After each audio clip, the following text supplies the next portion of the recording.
Senorita बहुत ही खूबसूरत थी। उसके चेहरे पर इतनी चमक थी कि सूरज की चमक भी उसके आगे फीकी पड़ती थी। उसके लिए दूर दूर से रिश्ते आते थे। नहीं पिताजी, मैं अभी बिल्कुल शादी नहीं करूंगी।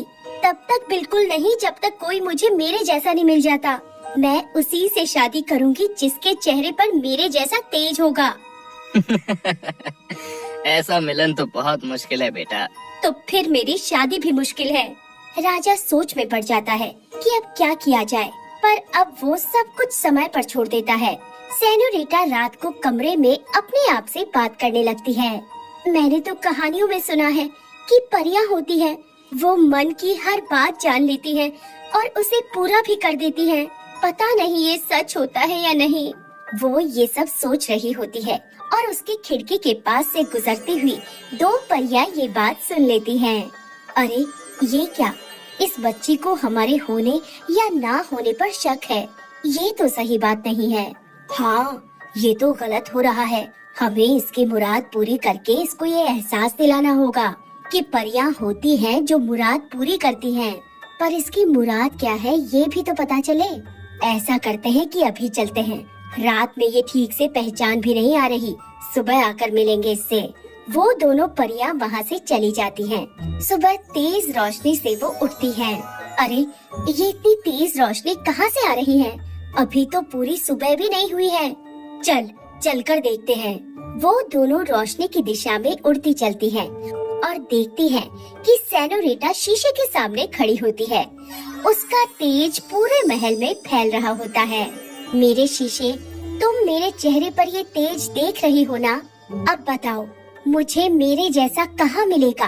अब मैं किससे करूँगी शादी? अच्छा ये बात है, ठीक है, लेकिन फिर अब इसके लिए इसकी परीक्षा लेनी पड़ेगी। इस बात का पता करना पड़ेगा कि ये अपने ही जैसे तेज वाले इंसान से क्यों शादी करना चाहती है। दोनों परियां महल में घूमने लगती हैं। पंडित जी, आपको तो पता ही है ना मेरी मृत्यु का राज। मेरी बेटी को श्राप मिला हुआ है। जिस दिन मेरी बेटी विदा होगी उसी पल मेरी मृत्यु हो जाएगी। मुझे पता है मेरी बेटी ये जिद क्यों पकड़ कर बैठी है कि उसे उसके तेज वाला इंसान चाहिए, क्योंकि उसे भी पता है कि ऐसा कोई नहीं है पूरे संसार में। बात यह है कि वो शादी ही नहीं करना चाहती है। पर ऐसा क्या हुआ है? मेरी बेटी जब छोटी थी मैंने उसका रिश्ता एक बहुत ही सज्जन पुरुष के साथ किया था। वो राजसी नहीं था तो मेरी बेटी ने मना कर दिया। मैं हाथ जोड़कर माफी मांगता हुआ उनके घर गया, पर उसने मुझे और मेरी बेटी को ये श्राप दे दिया। बाहर खड़ी दोनों परियां ये सब सुन रही थी। अब क्या किया जाए? हाँ, हमें मदद तो करनी पड़ेगी, वरना इसका परियों पर से, उनके जादू पर से विश्वास उठ जाएगा। वैसे भी उसने जो अनजाने में कर दिया उसकी सजा उसे जिंदगी भर नहीं मिलनी चाहिए। हम राजा की पूरी बात तो सुन ले पहले। वो पंडित जी से और क्या कह रहे हैं? वो वापस अपना ध्यान राजा की बातों में लगाती हैं। वो असल में एक लेमैन था। उसे बस मेरी बेटी से शादी करनी थी, इसलिए उसने ऐसे सज्जन पुरुष होने का नाटक किया। जैसे ही बेटी ने मना कर दिया वो अपने असली रूप में आ गया और श्राप दे दिया। ये सब सुनकर परियों को पूरी बात समझ आती है। तो अब हमें उस लेमैन को ढूंढना होगा और राजा और उसकी बेटी को श्राप मुक्त करना होगा। पर हम उसे ढूंढेंगे कैसे? यहाँ से तो चलते हैं, कहीं तो मिल ही जाएगा। वो दोनों पहाड़ों, नदियों और गांवों के ऊपर से होती हुई दूर दूर तक उसे ढूंढ आती है कि कहीं कुछ पता चल जाए, पर कुछ पता नहीं चलता। वो दोनों थक कर एक पेड़ पर सो जाती हैं। तभी उन्हें किसी के बड़बड़ाने की आवाज आती है। बड़ी आई थी राजकुमारी कहीं की, मुझे मना करने की हिम्मत कैसे हो गई उसकी? ऐसा श्राप दिया है उसे और उसके बाप को, वो कभी किसी से शादी ही नहीं कर पाएगी। थोड़ी ही देर में वो बिल्कुल नरम पड़ जाता है। पर ये कोई बात थोड़ी ही है। उसका मन नहीं था मुझसे शादी करने का, उसने नहीं की। मुझे उसे ऐसे श्राप नहीं देना चाहिए था। वो वापस गुस्से में आ जाता है। अरे क्यों नहीं देना चाहिए था? मुझे मना कैसे किया उसने? परियों को समझ नहीं आता कि ये हो क्या रहा है। तब उनका ध्यान उसके कंधों पर जाता है। एक तरफ ले मैन बैठा होता है, दूसरी तरफ साधु। साधु उसको समझाने की कोशिश कर रहा होता है और ले मैन भड़काने की। जॉन का दिमाग तो जैसे बंद ही पड़ा था। ले मैन साधु पर हावी होता है। अच्छा, तो ये बात है, ये आदमी तो खुद के ही काबू में नहीं है। इसके सर पर तो कभी ले मैन और कभी साधु हावी है। हमें ले मैन का साया इसके सर से हटाना होगा। हाँ, कुछ तो करना ही होगा। कैथरीन अपनी जादुई छड़ी निकालती है और ले मैन की तरफ घुमाती है, पर ले मैन बिल्कुल बेअसर रहता है। वो जोर जोर से हंसने लगता है। वो जॉन के सर पर जाकर बैठ जाता है। जॉन बहुत परेशान हो रहा होता है, पर उसका दिमाग ले मैन के काबू में होता है। उसके सोचने समझने की शक्ति जैसे खत्म कर दी होती है ले मैन ने। अब एलेक्सा उसको रस्सी डालकर नीचे खींचने लगती है, पर वो अपना आकार बहुत बड़ा और भारी कर लेता है। वो परी के काबू में बिल्कुल नहीं आता। मैं समझ गई, ये कोई मामूली लेमैन नहीं है। ये ऐसे हमारे काबू में नहीं आएगा। मैं एक प्राइस्ट को जानती हूँ। अब हमें उसका सहारा लेना पड़ेगा। अगर ये हमारे काबू में आ गया तो जॉन के सर से लेमैन का साया भी चला जाएगा और उसे ये भी होश आएगा कि उसने अनजाने में कैसे गलती कर दी है, जिसकी वजह से राजा और उसकी बेटी की जिंदगी बर्बाद हो रही है। ठीक है, तुम प्राइस्ट को देखो और मैं महल में सेनोरिटा के पास जाती हूँ। कैथरीन सेनोरिटा के पास जाती है। वो अपने आप को देखकर रो रही होती है और खुद से ही बातें कर रही होती है। अब मैं क्या करूँ? शादी तो करनी है मुझे। मेरा भी मन है कि कोई सपनों का राजकुमार आए, कैसा भी हो, कहीं से भी हो, पर कोई तो मेरा हाथ थामे। पर मुझे अपने पिताजी भी बहुत प्यारे हैं। मैं उस लेमैन के श्राप की वजह से शादी नहीं कर सकती। कैथरीन जो सब सुन रही होती है उसके पास जाती है। परी, क्या तुम सच में परी हो? हाँ बिल्कुल, मैं तुम्हारी हर इच्छा पूरी करने आई हूँ।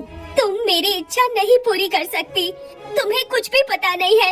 मैं बहुत दुखी हूँ। इतना कहकर वो बहुत रोने लगती है। अरे रो मत, मुझे सब पता है, तुम्हारे श्राप के बारे में भी, और बहुत ही जल्दी तुम उस श्राप से मुक्त भी हो जाओगी। फिर कैथरीन उसको सब कुछ बताती है कि क्या हुआ, क्यों जॉन ने उसे ऐसा श्राप दे दिया और कैसे वो खुद और एलेक्सा उसके लिए लेमैन से लड़े हैं। आप बहुत अच्छी हैं। मैंने तो बस सुना था कि परियां ऐसी होती है। वो मन की बात जान लेती है, जादुई होती है और फिर हमारी मदद करती है। आज देख भी लिया। मुझे अपने पिताजी की बहुत चिंता है। मैं इसीलिए शादी नहीं करना चाह रही थी, क्योंकि मेरी शादी करते ही उनकी मृत्यु हो जाएगी। आपको तो सब पता है, पर मुझे भी अपने सपनों के राजकुमार से मिलने का मन है। हाँ, तुम बस अब बिल्कुल चिंता मत करो। हमने जॉन को ढूंढ लिया है, जिसने तुम्हें श्राप दिया था। उस समय उसके सर पर लेमैन हावी था और अभी भी है। एक प्राइस्ट की मदद लेकर हम लेमैन को भगा देंगे और जॉन अपना श्राप भी वापस ले लेगा। सेनोरिटा भागी भागी ये बात अपने पिताजी को बताती है। अरे वाह, परियों ने हमारी सुन ली। मैं तुम्हारे लिए सुंदर राजकुमार ढूंढूंगा। अब तुम देखना मेरी बेटी कितनी खुश रहेगी। वो पूरे राज्य में मिठाइयाँ बंटवाते हैं। उधर एलेक्सा प्राइस्ट को ढूंढने में लगी होती है। एक पहाड़ी पर तपस्या करता हुआ उसे वो प्राइस्ट भी मिल जाता है। बाबा, साथ चलिए, एक मासूम सी लड़की की जिंदगी का सवाल है। वो प्राइस्ट को पूरी बात बताती है। प्राइस्ट उसके साथ चलने के लिए फौरन राजी हो जाता है। दोनों जॉन के पास जाते हैं। वो वहीं अकेले में बड़बड़ कर रहा था। प्राइस्ट की नजर सीधे उसके कंधे पर बैठे हुए लेमैन पर पड़ती है। अच्छा तू है, तूने तो बहुतों की जिंदगी बर्बाद की है। क्या मिलता है ये सब करके तुझे? बस मुझे मजा आता है लोगों का दुख देखकर, उनके आंसू देखकर। अरे पापी, भगवान से तो डर। मैं क्यों डरूं उससे? मेरा क्या भला किया है उसने?